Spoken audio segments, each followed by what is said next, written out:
Hi, I am from the PC Error Detective YouTube channel, and today I will show you how to enter boot menu in Windows 11 in a simple and clear way. In this video, you will learn how to access the boot menu using Windows settings so you can troubleshoot or change startup options easily. Step 1. Click on the Start menu located at the bottom left corner of your screen and then open Settings. The Settings app is where Windows keeps all system-related options, and opening it is important to access recovery and startup features safely. Step 2. Inside Settings, go to System and then click on Recovery from the list.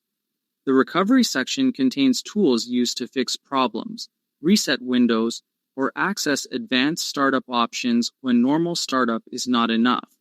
Step 3. Under the Advanced Startup section, click on Restart Now.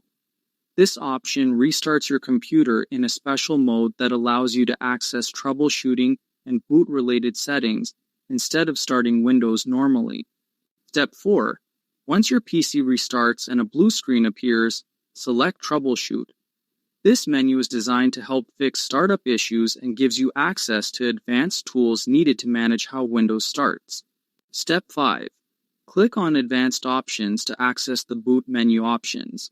Here, you can reach important startup settings that are useful for repairs, system recovery, or changing how your computer boots. Thanks for watching, and don't forget to subscribe to the PC Error Detective channel for more helpful videos.